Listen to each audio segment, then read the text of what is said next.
नमस्कार मित्रों, हमारे पुरानी पीढ़ी के लोग अपने जीवन में 100 दीपावली देख पाते थे, अर्थात 100 साल तक जी लेते थे।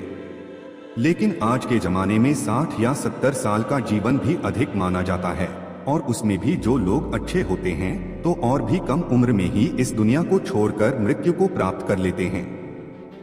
आपने लोगों को कहते सुना होगा कि भगवान अच्छे लोगों को जल्दी बुला लेते हैं। लेकिन क्या आपको पता है कि ऐसा क्यों होता है? क्यों दूसरों का भला करने वाले और अच्छे लोग बुरे और दुष्ट लोगों की तुलना में जल्दी मृत्यु को प्राप्त करते हैं? आपने लोगों को यह भी कहते हुए सुना होगा कि इस भले इंसान को इतनी जल्दी मौत क्यों आ गई और वह दुष्ट पापी अभी तक मरता क्यों नहीं है। क्या सच में ऐसा होता है? क्या सच में इसका कोई कारण है? अनेक ग्रंथों में इसके बारे में बताया गया है। आज की इसमें हम इन्हीं आधारों के माध्यम से इस प्रश्न का उत्तर ढूंढने की कोशिश करेंगे। उससे पहले आप इस वीडियो को अपने दोस्तों को जरूर शेयर करें, क्योंकि ज्ञान और खुशियां बांटने से ही बढ़ती हैं। तो चलिए वीडियो शुरू करते हैं। जातस्य हि ध्रुवो मृत्युः, गीता में भगवान कहते हैं कि जिस व्यक्ति ने जन्म लिया है उसका मृत्यु अवश्य ही होगा। और हमारे सनातन धर्म में माना जाता है कि किसी व्यक्ति के जन्म से पहले ही यह तय हो जाता है कि उसका जन्म कहाँ होगा, उसके माता पिता कौन होंगे, उसका विवाह किसके साथ होगा। यहाँ तक कि ये भी तय होता है कि उसकी मृत्यु कहाँ और कब होगी। सभी धर्मों में मृत्यु को एक अटल सत्य माना गया है, और जिसने जन्म लिया है उसे एक ना एक दिन मरना ही पड़ता है। किसी का जीवन या मृत्यु भगवान के हाथों में होता है। आपने सुना होगा कि जितनी चाबी भरी राम ने उतना चले खिलौना। हम वो खिलौना हैं जिसकी चाबी भगवान के हाथों में होती है, और सभी चीज उनकी इच्छा से ही होती है। हिंदू धर्म में मान्यता है कि भगवान हर अच्छे मनुष्य को किसी न किसी उद्देश्य के साथ ही इस मृत्युलोक में भेजते हैं। जब वो उद्देश्य जल्दी पूरे हो जाते हैं तब भगवान उन्हें वापस बुला लेते हैं। अर्थात अच्छे लोगों की मृत्यु भी उनके अच्छे कर्मों पर ही निर्भर करती है। कलयुग के लक्षण में भी बताया गया है कि इस युग में पापी अधिक वर्ष तक जिएंगे और पुण्यात्मा जल्दी इस लोक को त्याग कर देंगे। इसके अलावा आपको ये भी बता दूं कि जो लोग ये कहते हैं कि मरने के बाद इंसान खाली हाथ जाता है, उन्हें यह जान लेना चाहिए कि 3 चीजें ऐसी हैं जो मरने के बाद भी उसके साथ जाती हैं। एक है संचित कर्म, दूसरा है स्मृति और तीसरी है जागृति। इसीलिए आप अब किसी से ये मत कहना कि आप खाली हाथ आए थे और खाली हाथ जाएंगे। हमें कई बार लगता है कि कुछ भले लोग या हमारे परिजन थे जो भले थे, कभी किसी का बुरा नहीं किया था, कभी किसी को सताया नहीं था, फिर भी भगवान ने उनको अपने पास इतनी जल्दी क्यों बुला लिया। उन्हें तो अच्छे कामों के बदले में ज्यादा जीना चाहिए था, तो भगवान ने ऐसा क्यों किया? तो आइए इस बात को समझते हैं।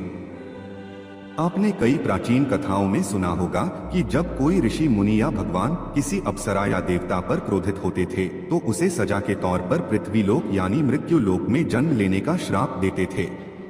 ये मृत्यु लोक दूसरे लोगों की तुलना में ऐसी भयानक और दुखदायक जगह है जहाँ सजा के तौर पर देवताओं और अप्सराओं को भेजा जाता था, और सजा मिलने पर वो देवता और अप्सरा गिड़गिड़ाते थे कि हे प्रभु, हमसे गलती हो गई, हमें माफ करें और हमारी सजा कम करें।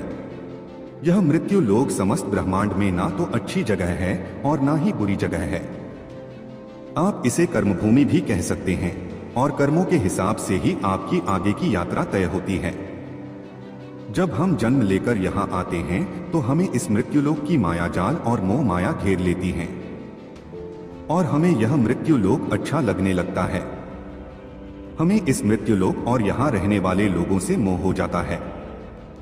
हम इस मृत्युलोक को छोड़कर नहीं जाना चाहते हैं, और हमारा कोई साथी इस लोक को छोड़कर चला जाता है तो भी हमें दुख होता है। जब किसी इंसान की मौत होती है तो वह जीवात्मा यमराज के वहां जाती है, और वहां उसके कर्मों का लेखा जोखा होता है। उसमें देखा जाता है कि उस जीवात्मा ने अच्छे कर्म किए हैं या बुरे कर्म किए हैं। अगर किसी जीवात्मा ने मृत्यु लोक में बहुत बुरे कर्म किए हैं, बहुत ज्यादा लोगों को सताया है, लूटा है, दुख पहुंचाया है, तो उसे दूसरे जन्म में उन सभी के साथ हिसाब चुकता करना पड़ता है, और उसी कारण उस जीवात्मा को लंबा जीवन काल मिलता है।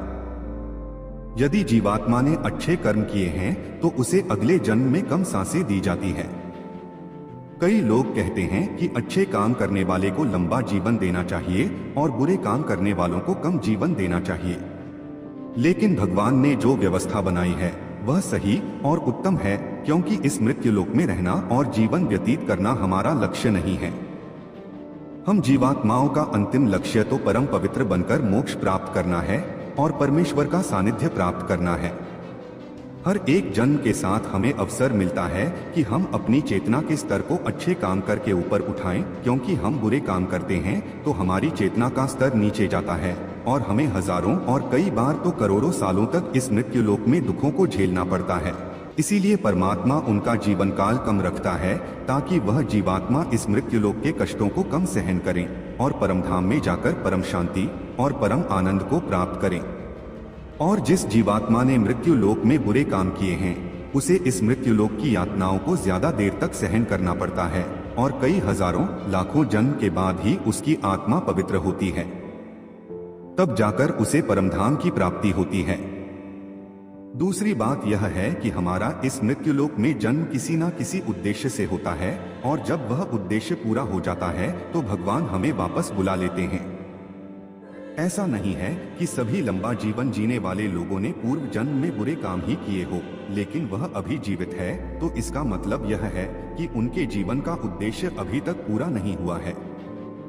मित्रों, आप समझ गए होंगे कि अच्छे लोगों की मृत्यु जल्दी क्यों हो जाती है। तो हमारे जो भी प्रियजन थे और जिनकी मृत्यु जल्दी ही हो गई हो, वो एक पवित्र आत्मा थे और जितने दिनों तक हमें उनका सानिध्य प्राप्त हुआ वह हमारा सौभाग्य था। उनकी मृत्यु के बाद हमें प्रार्थना करनी चाहिए कि उनकी आत्मा जल्द से जल्द परमधाम को प्राप्त करें और परम शांति और परम आनंद को प्राप्त करें। यह जन्म मृत्यु का रहस्य कुछ ज्यादा ही गहरा होता है, जिसे देवता लोग भी नहीं समझ पाते हैं। इसीलिए मित्रों, आज से अपने जीवन को सार्थक बनाने के लिए अपने गलत आदतों को छोड़कर अच्छे आदत अपनाएं, धर्म और तपस्या में मन लगाएं, क्योंकि ईश्वर सर्वशक्तिमान है और वही हमारा बेड़ा पार कर सकता है। तो मित्रों, आज की यह वीडियो आपको पसंद आई है तो वीडियो को शेयर जरूर करें, क्योंकि हमारा मकसद भी हमारे धर्म का प्रचार करना ही है।